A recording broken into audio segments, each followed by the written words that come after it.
வீசுது. உங்கள் சத்யாவில் குளு குளு ஏசி ஆஃபர். சத்யா.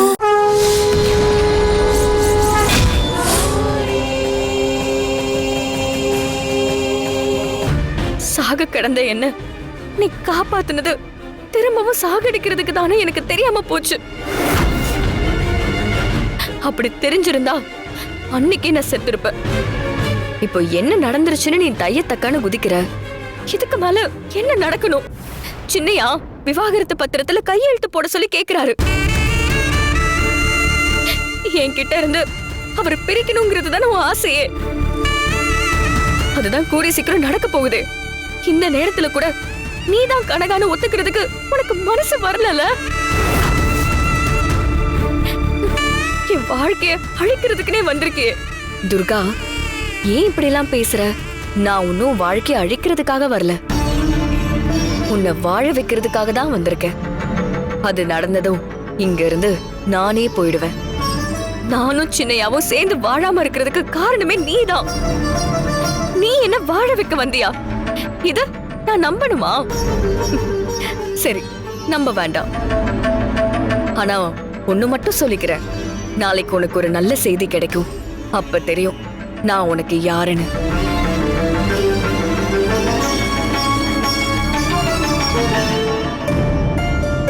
நாளைக்கு நல்ல செய்தி வருமா?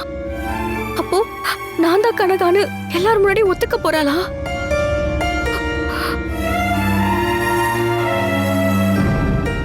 அம்மா தாயே, உன்கிட்ட முறையிட்ட நேரம் கனகா கிட்ட ஒரு மாற்றம் தெரியுது. எப்படியாவது அவ மனச மாத்தி அவளை கனகான ஒத்துக்க வச்சிரு. உனக்கு கோடி புண்ணியமா போகும். தாயே, உன்னையே நம்பி இருக்கிற இந்த அபலைய கைவிட்டுறாத. எனக்கு ஒரு நல்ல வாழ்க்கைய அமைச்சு கொடுமா.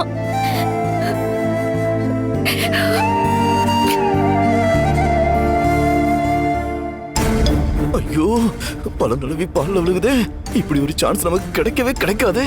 நாளைக்கு அவ கதை முடிஞ்சது. அப்பா, நாம துர்காவை கொல்றதுக்கு கால நேரம் பார்த்துக்கிட்டு இருந்தோம். ஆனா இன்னைக்கு அவளாவே வந்து நம்ம வலையில சிக்கிட்டா. இது சூப்பர் சான்ஸ். இதை நம்ம மிஸ் பண்ணிடவே கூடாது. ஆமாண்டா, துர்கா இப்படி ஒரு வாய்ப்பை உருவாக்கி தருவான்னு நான் கொஞ்சம் கூட எதிர்பார்க்கல. நாளைக்கு அக்னி குண்டத்துல இறங்குற துர்கா உயிரோட திரும்ப கூடாது. அவ சொன்ன மாதிரியே அக்னி குண்டத்துல விழுந்து சாகணும். அந்த பழிய தூக்கி கனகா மேல போடணும். நந்தினி அவளை அரெஸ்ட் பண்ணணும். ஆமா, நான் மயங்கி விழுந்த மாதிரி நடிச்சு ஹாஸ்பிட்டல்ல அட்மிட் ஆனதெல்லாம் வீணா போச்சு. ஆனா இன்னைக்கு மிஸ் ஆன மாதிரி நாளைக்கு மிஸ் ஆயிடவே கூடாது. துர்கா கதைய முடிச்சே தீரணும். இப்படி ஒரு வாய்ப்பு இனி நமக்கு கிடைக்கவே கிடைக்காது. ஆமா, இப்படி ஒரு வாய்ப்பு இன்னொரு தடவை கிடைக்காதுதான். அதை நம்ம தவற விடவே கூடாது. அப்படின்னா நீங்க எதுவும் பண்ணாம சைலண்டா இருக்கணும். துர்காவை எப்படி பரலோகத்துக்கு அனுப்பணும்னு எனக்கு தெரியும். அண்ணே, எனக்கு ஒரே ஒரு ஆசைதான். என் பொண்டாட்டி எப்படி அக்னியில விழுந்து செத்து போனாலும் அதே மாதிரி துர்காவும் அக்னி குண்டத்துல விழுந்து சாகணும். அப்பதானே காவேரி ஆத்மா சாந்தி அடையும். ஜனா, காவேரி துடிதுடிச்சு செத்ததை விட துர்கா இன்னும் 100 மடங்கு துடிதுடிச்சு சாகணும். அதுக்கான ஏற்பாடு நானே செய்றேன். இப்படியே பேசிட்டு இருந்தா துர்கா துடி துடிச்சு செத்துருவாளா என்ன? அவளை அக்னி குண்டத்துல வச்சு எப்படி கொல்ல போறீங்க? அத சொல்லுங்க. அம்மா, அது என்னமா பெரிய விஷயம்? நாம ஏற்கனவே அக்னி குண்டத்துல வச்சு என்ன மெத்தட்ல கொல்ல ட்ரை பண்ணமோ அதே மெத்தட்ல அவளை கொல்ல வேண்டியதானே? அது என்ன மெத்தட்? மா, அதுக்குள்ள மறந்துட்டியா? அப்பா வெளியூர் போயிருந்தப்போ நீலாம்பேரி துர்காவை கொல்றதுக்காக அவ தலைக்கு ஊத்துற தண்ணியில ஆசிட்ட கலந்து வச்சிருந்தாளே, அந்த தண்ணிய தலைக்கு ஊத்திட்டு அக்னி குண்டத்துல இறங்கினாளே. அப்போ அவ அக்னி குண்டத்திலே சாம்பலாயிருவான்னு நினைச்சோம். ஆனா அது அப்ப நடக்கல. அதோட அந்த பிளான பண்ண நீலாம்பரியும் இப்ப உயிரோட இல்ல. அவளுக்கு ஹெல்ப் பண்ண வீணாவும் உயிரோட இல்ல. காவேரி சித்தியும் போய் சேர்ந்துட்டாங்க. ஆனா அப்ப முடியாதத நம்ம இப்ப சாதிச்சு காட்டணும். அப்பா, அன்னைக்கு தண்ணில ஆசிட் கலந்தவன் இன்னும் என் கூட டச்ல தான் இருக்கான். அவனை வச்சே இந்த வேலையை முடிச்சிடலாம். அர்ஜுன், ஆரம்பத்திலேயே நான் இந்த விஷயத்தை பாத்துக்கிறேன்னு சொல்லிட்டேன்ல, நான் பாத்துக்கிறேன். ஏன்பா, என் மேல உங்களுக்கு நம்பிக்கை இல்லையா? அந்த பிளான்லயும் நம்பிக்கை இல்ல, உன் மேலயும் நம்பிக்கை இல்ல.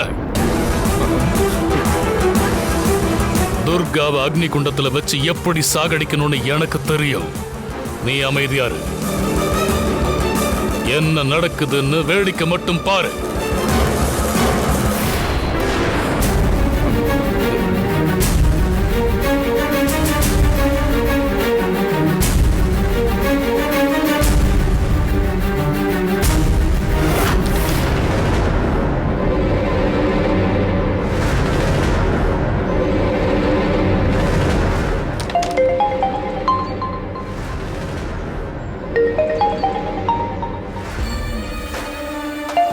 டேய், போன் அடிக்குது, யாருன்னு போய் பாரு. அண்ணனுக்கு தாண்டா போன் வந்திருக்கு, போய் கொடுப்போ.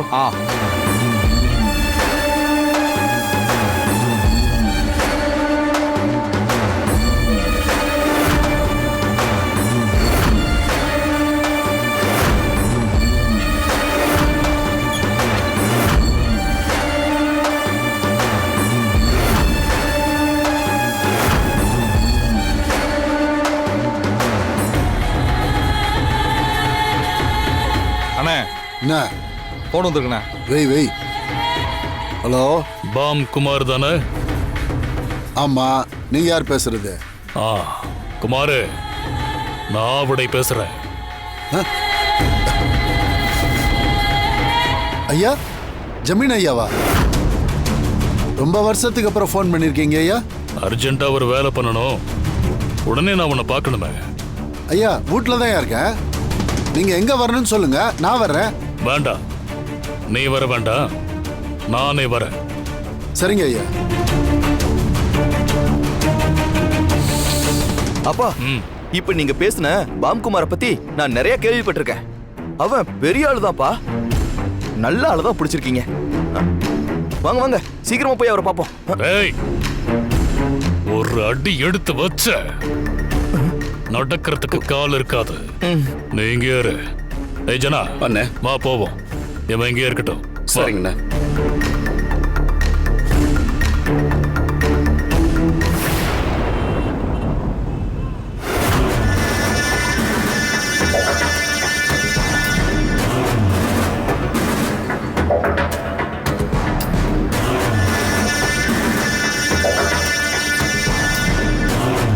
யார் சார் பார்க்கணும்?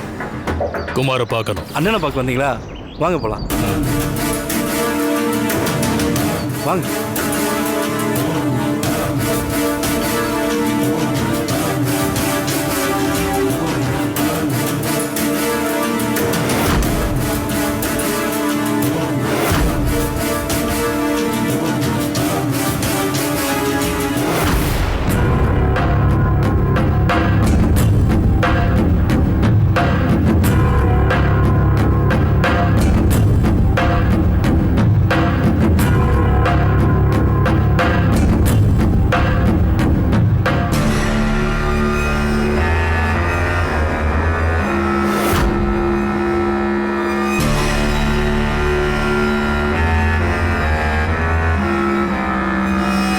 குமார்,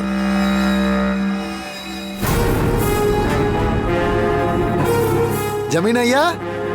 ஐயா வணக்கம் ஐயா. வாங்க ஐயா, வாங்க ஐயா. டேய், போய் சேர எடுத்துன்னு வாடா, போட. ஐயா உட்காருங்க ஐயா. உட்காருங்கண்ணா. உட்காருங்க ஐயா. நல்லா இருக்கீங்களா ஐயா? நல்லா இருக்கேன் குமார். நீ எப்படி இருக்க? நானும் நல்லா இருக்கிறேன் ஐயா. சொல்லுங்க ஐயா, என்ன விஷயமா வந்திருக்கீங்க? அத்தான் நான் முடிச்சு குத்துறேன் ஐயா. முக்கியமான ஒரு காரியம்தான், அத உன்னாலதான் செய்ய முடியும். அதான் நானே உன்னை தேடி வந்திருக்கேன். என்னன்னு சொல்லுங்க ஐயா, சிறப்பா செஞ்சிடுறேன். நாளையோட முடிய போகுது. நாளைக்கு ராத்திரிக்குள்ள கனகதுர்கா அம்மன் நான் தான் துர்கான்னு உங்களுக்கு காட்டி கொடுத்துருவா.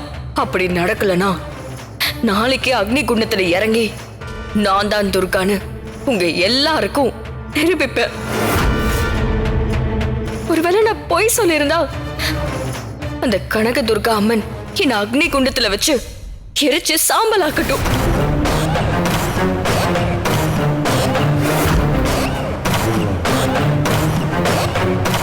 என் மருமக துர்கா அவ அக்னி குண்டத்துல இறங்க போறா. அக்னி குண்டத்துல இறங்குறவ உயிரோட திரும்பி வரக்கூடாது.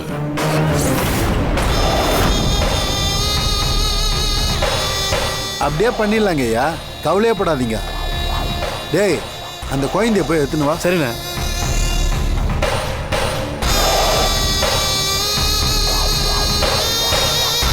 கீழே வை.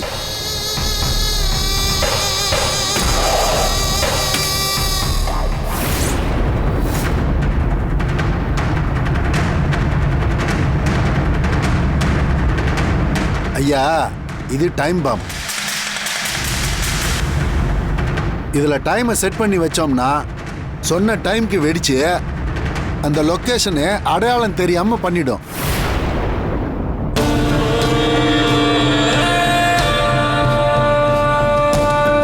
ஐயா, இது ரிமோட் பாம். இங்க இருந்தே பொத்தான பிரஸ் பண்ணா பாம் வச்ச இடம் பஸ்பம் தான். ஐயா, இது நாட்டு வெடிகுண்டு. வெளியே இருந்து தூக்கி வீசினா அந்த இடத்தையே சம்பவம் பண்ணிரும்.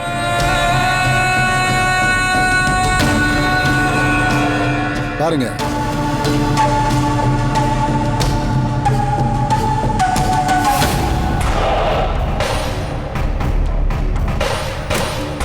இப்ப சொல்லுங்க ஐயா, எது வேணும் உங்களுக்கு? குமாரு, வெடிகுண்ட அக்னி குண்டத்துல வைக்க போறோம். அதுக்கு தகுந்த மாதிரி இருக்கணும். அப்படியா ஐயா? அப்படின்னா டிஃபன் பாக்ஸ் தான் சரியாகும். டேய், போய் டிஃபன் பாக்ஸ் எடுத்துன்னு வாடா. சரிங்கண்ணா.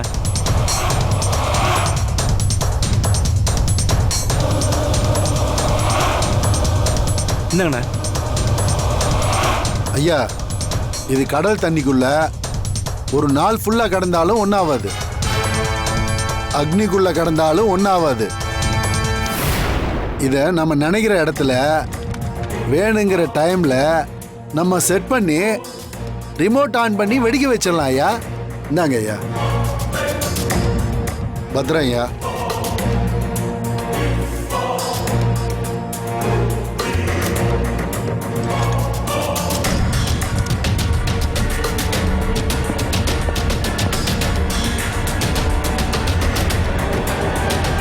அண்ணே, இதான் சரியா வரும்.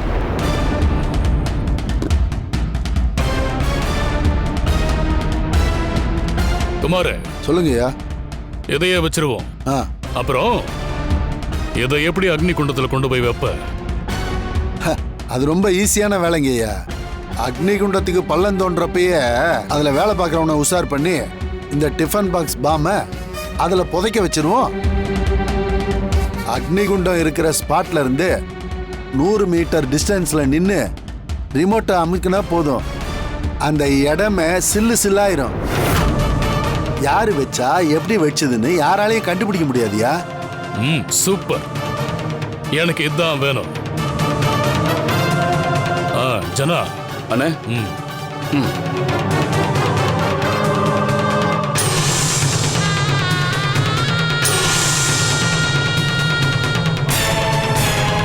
இது அட்வான்ஸை வச்சுக்க. வேலையை முடிச்சதும் நீ எதிர்பார்க்காத ஒரு அமௌண்ட் வரும். சரிங்க ஐயா, ரொம்ப நன்றி ஐயா. ஐயா, ஐயா, அப்புறம் எங்க எப்போன்னு ஒன்றும் சொல்லலை. சொல்றேன்.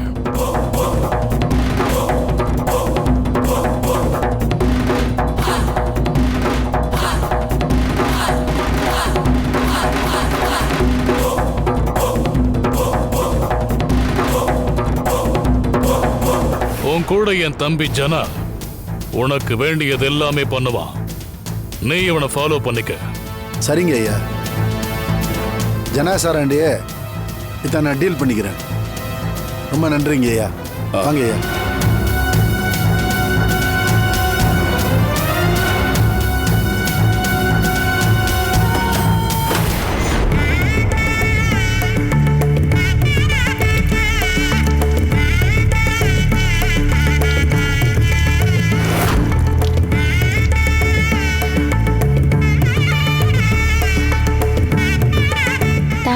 இன்னையோட தொடர்ந்து 3வது நாளா நான் உனக்கு பாலாபிஷேகம் பண்ணிக்கிட்டு இருக்கேன். நீ இழந்த சக்தியை திரும்ப பெறணும். நீ சொன்னபடி துஷ்ட சக்திகளை அழிக்கணும். எங்க எல்லாரையும் காக்கணும்.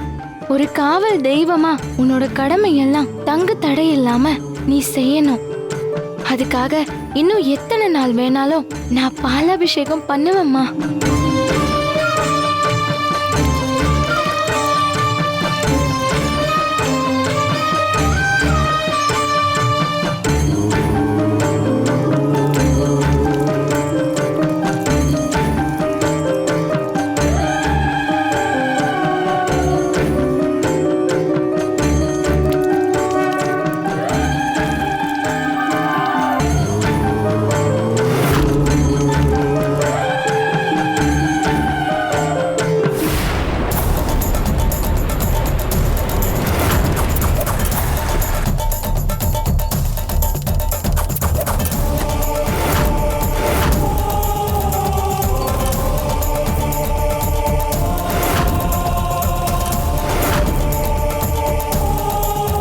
இவங்கெல்லாம் எங்க போனாங்கன்னு தெரியலையே.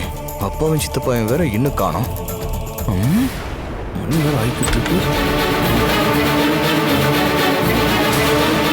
அப்பா அப்பா அப்பா என்னாச்சுப்பா? போன விஷயம் நல்லபடியா முடிச்சுல? சிறப்பா முடிஞ்சதுடா. ஆமா, என்ன பிளான் பண்ணிருக்கீங்க? துர்காவை எப்படி கொல்ல போறீங்க? அது சஸ்பென்ஸ். சஸ்பென்ஸா? ஆமாண்டா, இப்பவே எல்லாத்தையும் சொல்லிட்டா நீ ஆர்வ கோளர்ல அதை கெடுக்கிற மாதிரி ஏதாவது பண்ணி தொலைச்சிருவ. இந்த தடவையாவது சொதப்பாம சொன்னத சொன்ன மாதிரி செஞ்சு முடிக்கணும். அந்த துர்காவை காலி பண்ணணும். துர்காவை எப்படி கொல்லணுங்கிற பொறுப்பை அண்ணன் என்கிட்ட ஒப்படைச்சிருக்காரு. இந்த தடவை நான் தான் களத்துல இறங்கி செய்ய போறேன். ஆனா நீங்க நினைச்சது எதுவுமே நடக்காது.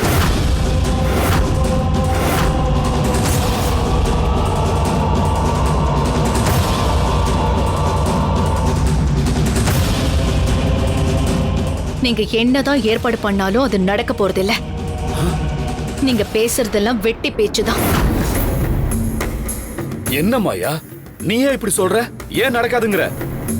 ஆமா, நீங்க என்னதான் திட்டம் போட்டாலும் கடைசி நிமிஷத்துல அந்த கனகா வந்து கலைச்சு போட போறா. அப்புறம் எதுக்கு தேவையில்லாம கற்பனை பண்ணி ஏமாந்து போறீங்க? என்னது, கனகா வந்து அதை கலைச்சிருவாளா? அவ எப்படி வர முடியும்? அவளுக்கு தான் இப்ப அம்மனோட பவரே இல்லையே. மாயா, கனகாவுக்கு அம்மன் சக்தி கிடைக்க கூடாதுங்கிறதுக்காக தானே நீ நாகபந்தன எந்திரத்தை பண்ணி கொடுத்த. அத கோவில்ல கொண்டு போய் வச்சிருக்கிறதால இந்நேரத்துக்கு அது அம்மனோட சக்தியை கட்டுப்படுத்தி வச்சிருக்கும்ல. அப்புறம் எப்படி கனகா வந்து காரியத்தை கெடுப்பான்னு சொல்ற? நீங்க நினைக்கிற மாதிரி அப்படி முழுசா நடக்கல. ஏன்னா இப்போ நாகபந்தனம் கொஞ்சம் கொஞ்சமா தன்னோட சக்தியை இழந்துட்டு வருது. அது முழுசா தன்னோட சக்தியை இழந்துருச்சுன்னா கனகாவுக்கு திரும்பவும் அம்மனோட அருள் கிடைச்சிடும்.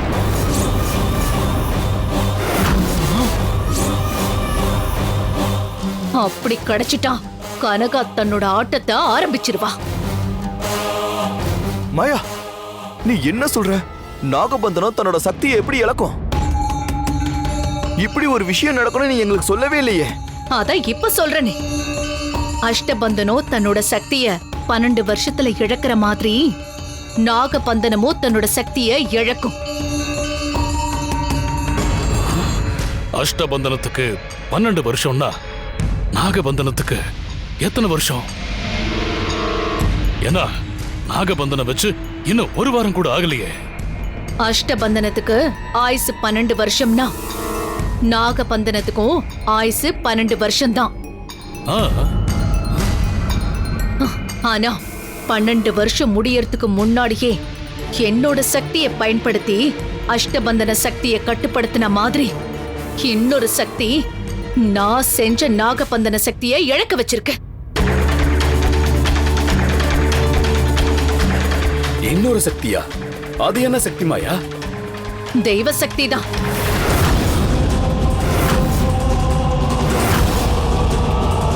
கௌரி தினமும் 6 கால பூஜையில பால் அபிஷேகம் பண்ணிட்டு இருக்கா.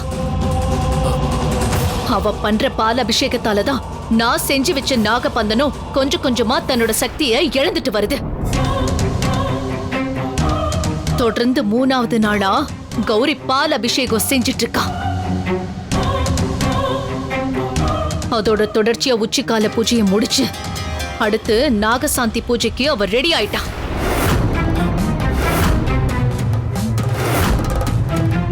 இப்படியே தொடர்ந்து அர்த்தஜாம பூஜை வரைக்கும் கௌரி பால் அபிஷேகம் பண்ணிட்டா நாகபந்தனும் முழுசா தன்னோட சக்தியை இழந்துரும்.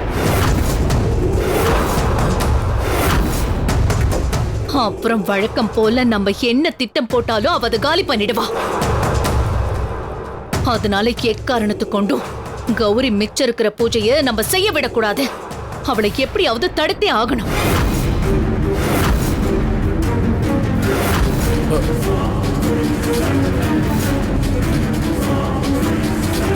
குலு குலுன்னு காத்து வீசுது. உங்கள் சத்யாவில் குளு குளு ஏசி ஆஃபர். உங்கள் சத்யா.